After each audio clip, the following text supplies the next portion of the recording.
자, 우리한테는 이 교회가 굉장히 익숙합니다. 예배 드리는 것도 익숙하고 찬양도 익숙하고 기도도 익숙하고 말씀 보고 듣고 다 익숙합니다. 그런데 이 세상 사람들이 이 안으로 들어오기에는 어떨까요? 자, 오늘 우리가 읽은 사도행전 15장은 그 예루살렘 회의에 대해서 기록되어 있는 장인데, 만약에 이 15장을 논문 제목으로 한다 그러면 교회로 오는 이방인들에 대한 대처 방안, 이런 제목이 되지 않을까 싶습니다. 자, 이 세상 사람들하고 이 그리스도인하고 그 관심사 자체가 다릅니다. 이 추구하는 삶의 방향 자체가 완전히 다른 사람들입니다. 자, 그래서 이들이 세상에 속했던 사람들이 이 교회로 올 때에는 이 문화 충격 같은 충돌이 일어납니다. 자, 매일마다 이 담배 없이는 못 살던 사람인데, 자, 예배 드리기 전에 이 평소 때와 같이 긴장을 좀 풀려고 한번 담배 한 대 딱 피고 들어왔는데, 이 교회 가니까 말이야, 이 다들 나를 범죄자 보듯이 보고 막 괜히 막 힐끔힐끔 쳐다보고, 뭐 불편해서 오겠습니까? 그죠? 나는 이전에 맨날 이거를 즐겼던 사람인데 갑자기 그냥 긴장돼서 긴장 풀라고 한 대 딱 피고 멋지게 피고 잘 끄고 왔는데 그 냄새 난다고 막 날 쳐다보고 그러면 이 교회에 오는 그 벽이 얼마나 크게 높게 느껴질까? 자, 또 이 우리 청년들 중에는 없지만 업소에서 일하는 사람, 그 신명기 23장 18절에 나와 있는 이 창기에 번 돈, 이렇게 소득을 얻는 사람이라든가 개 같은 자의 소득을 얻는 사람, 자, 이런 사람들이 만약에 교회에 온다 그러면 우리는 이들을 어떻게 맞이할까?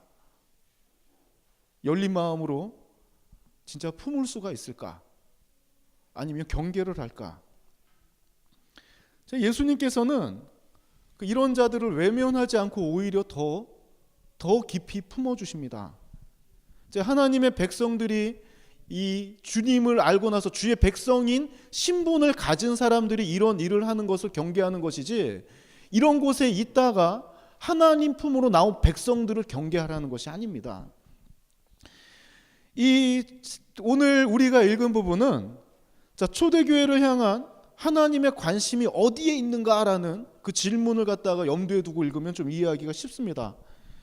자, 이 초대교회 당시에 15장의 내용을 보니까 이방인들에게 전혀 이 돼지 잡아먹고 하나님을 전혀 몰랐던 이방인들에게 성령이 임하는 사건을 중심으로 이 교회가 어떻게 받아들여야 할지, 우리는 정통 유대인들만 모인 이 예루살렘 교회에서 회의를 하는데, 이 할례를 받아야 되냐 말아야 되냐, 처음에는 이 부분 갖다가 논쟁을 하다가 이제 뒤에는 이방인들이 이렇게 몰려오는데 이들하고 우리가 어떻게 같이 교회 생활을 해야 되냐, 저들의 문화는 너무 다르고 우리는 하나님의 택한 백성으로서 할례 받은 민족인데 나면서부터 나는 하나님의 백성이었는데 이 사람들을 어떻게 이들과 어울려야 하나를 지금 고민하고 있는 내용입니다. 자, 우리가 읽은 부분이 12절부터인데 6절에서 9절 내용에 보면은 이 베드로의 연설이 끝나고 이제 그 바울과 바나바가 1차 전도 여행을 하면서 이 이방 교회를 세우고 돌아온 뒤에 선교 보고를 하는 내용이 나옵니다. 자, 이방 세계에 행하신 그 하나님의 표적과 기사, 자, 여기서 우리가 좀 생각해야 될 게 세계를 생각해 두지 말고 좀 개인적으로 생각해서 나 말고 저 사람에게 임한 성령의 표적과 기사, 저 사람을 이곳으로 불러들인 그 하나님의 그 뜻과 그 행하심이 있지 않겠습니까? 자, 그것을 두고 지금 고민하고 있는 내용입니다.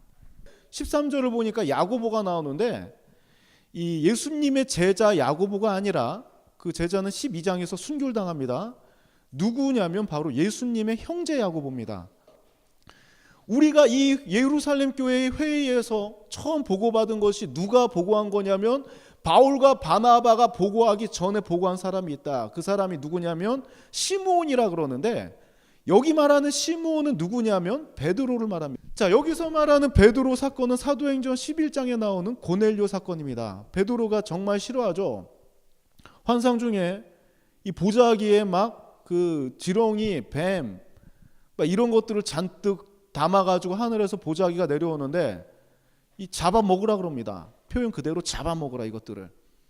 주님 난 못합니다. 나는 유대인으로서 이 불경건한 것을 이것을 먹지 못합니다. 이런 환상을 3번 한 다음에 이게 도대체 무엇일까 하다 보니까 고넬료라는 사람이 우리 집에 와서 우리 사람들이 기다리고 있으니까 주의 복음을 전해 주시오. 자, 그 자리에서 성령이 임하고 세례를 받게 되는 놀라운 사건이 벌어지죠.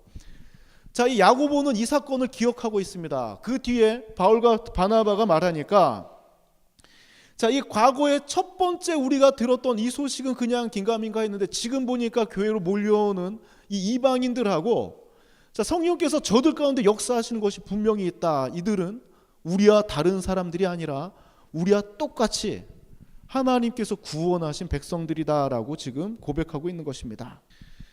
자, 이 지금 우리가 예루살렘 교회에서 유대인으로서 예수님을 경계한 것이 아니라 인정하고 구원받은 백성들을 야고보는 뭐라고 표현하냐면 유대인 중에서 남은 자라고 표현을 하고 그 뒤에 주님의 복음이 확장되어서 유대인뿐만 아니라 이방인들이 주님을 인정하고 예수 믿고 구원받은 사람들을 돌아오는 이방인들로 지금 표현하고 있습니다.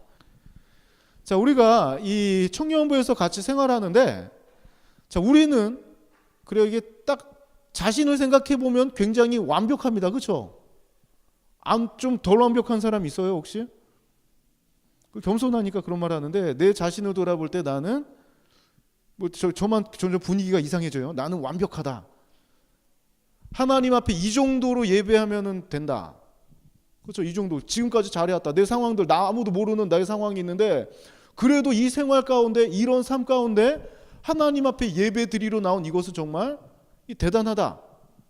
자, 나는 나를 잘 압니다. 하지만 그 상대방을 볼 때는 이 부족함이 보이거든요. 사실 나한테 있는 나는 완벽해 보여도 옆에 사람이 더 멋지고 훌륭한 사람을 앉혀놓는다 하더라도 그 사람의 부족함이 보입니다. 결점들이. 자, 이제 나는 남은 자로서 오래전부터 하나님의 교회에 다녔고 하나님의 말씀을 듣고 훈련받아서 성장했는데 옆에 모르던 사람이 찾아왔을 때 오랜만에 교회에 나왔을 때 이 사람들을 어떻게 하지 말라 그러냐면 따라합시다. 괴롭게 하지 말고 이 사람들을 더 이상 괴롭게 하지 말고 네가 그렇게 완벽하면 하나님의 마음을 품고 이 사람들을 갖다가 품으라는 내용입니다. 여기서 이 사람들을 받아주는데 조건이 4가지가 들어갑니다. 첫 번째, 이 우상에게 바쳐진 재물을 멀리하라는 것입니다. 그래, 나는 남은 자로서 하나님을 잘 섬기고 있고 너희가 이 하나님의 공동체에 들어오려면 조건이 있다. 하나님 외에 다른 것들을 섬기는 그런 습관들을 끊으라는 말입니다. 자, 두 번째, 음행. 여기서 말하는 음행이라는 것은 단순히 신전에서 우상에게 재물을 바쳐가지고 그런 서비스 외에도 생활적인 면을 말합니다. 육체적인 삶을 중심으로 살았던 것을 우리 공동체에 오려면은 하나님 앞에서 자기 삶을 겸비하라는 의미로 음행을 멀리하라고 그럽니다. 자, 세 번째, 목매어 죽인 것. 자, 이거 질식사에서 죽인 그런 동물들을 말하는데 이 피가 빠지지 않는 고기 그거를 갖다가 먹지 말라는 것입니다. 그 4번째 나오는 피와도 연결됩니다. 그렇다면 왜 이런 고기는 먹지 말고 피를 먹지 말라 그러느냐? 자, 이 선지 같은 경우는 어떻게 해야 되냐 그러면 자, 유대인들이 생각하기에 피는 어떤 개념이냐면 그 생명의 근원을 피로 봅니다. 피. 그래서 이 구약의 율법들 중에서 피에 관련된 부분은 생명의 근원으로 보기 때문에 이 피를 갖다가 뭔가를 만지거나 뭔가를 먹거나 건들고 그런 것을 갖다 굉장히 경계합니다. 자, 그렇다면 왜 이 이방인들에게 이 4가지 우상에게 바쳐진 제물 또 음행, 피째 먹는 것 또 이렇게 왜 목매어 죽인 것을 왜 멀리하라 그러는가? 자, 그 내용이 21절에 나옵니다. 우리 21절 내용 같이 한번 읽어봅시다. 시작.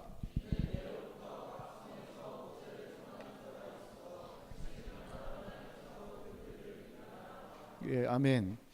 자, 지금 12절부터 20절까지의 내용은 누구를 향한 내용이었냐면 이방인들을 향해서 이 남은 자들이 어떻게 대처해야 될지, 이들이 우리 교회로 들어올 때 우리가 어떻게 허용을 해줘야 될지를 말하고 있다면 21절은 그 반대입니다. 이방인들이 유대인들을 향해서 무엇을 해야 될지, 그게 오버랩되는 게 20절 내용인데, 왜 이 네 가지를 금하느냐?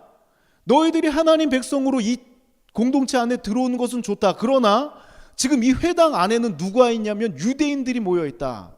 문화가 다른 사람이 모여 있기 때문에 우리가 유대인들이 너희를 양보해주고 인정해서 들어오게 하는 것처럼 너희도 우리 문화를 인정하고 이것을 지켜달라는 내용이 바로 오늘 읽은 우리의 본문 내용입니다. 이 야고보는 이방 그리스도인들로 하여금 지금 우상 숭배와 관련된 관습들, 그리고 이 생명의 존엄성을 손상시키거나 이 율법을 중시하는 유대인들이 혐오감을 갖는 그런 자극적인 모습들을 자제케 함으로써 이 유대 신자들과 이방 신자들과 마찰 없이 교회 생활을 하라고 권면하는 내용이 바로 15장 12절부터 21절까지 내용입니다. 왜 우리가 이 설교 본문을 다뤘느냐? 자, 제가 솔직히 팩트를 전할게요. 팩트. 지금은 그래도 많이 완화가 됐습니다. 이 교회에 와서 여러분들 지금 대충 봐도 아까 좀 이렇게 대충 세보니까 한 98명에서 101명 왔다 갔다 하는 것 같아요. 정확하게는 모르겠지만. 자, 한 달 동안 여러분들이 인사한 사람이 몇 명입니까? 그렇죠. 허용이라는 게 단순히 공간적인 면에 있어서 허용, 들어오는 이 허용이 아니라 아까 개인과 개인 간에 좀 생각하라 그랬죠. 나와 저 이방 세계, 나와 저 사람의 관계. 이 진정한 허용이라는 것은 그리스도께서는 직접 찾아가지 않으셨습니까? 좀 연약한, 영적으로도 연약한 사람이 있으면 돌봐보고 그러는 게 예수 그리스도께서 보여주셨던 모습인데, 우리도 이제는 좀 우리 10년 가운데 우리 청년들 좀 허용했으면 좋겠습니다. 2, 3년, 4년, 5년 전 그런 사건들도 우리 죄도 다 그리스도의 보혈로 씻겨졌는데, 그렇죠? 원죄까지도 다 씻겨졌는데 우리도 좀 기억 속에서 우리 마음 가운데서 그 아픈 상처의 그 흔적까지도 좀 지우고 우리 서로를 좀 허용하는 청년부가 되었으면 좋겠습니다.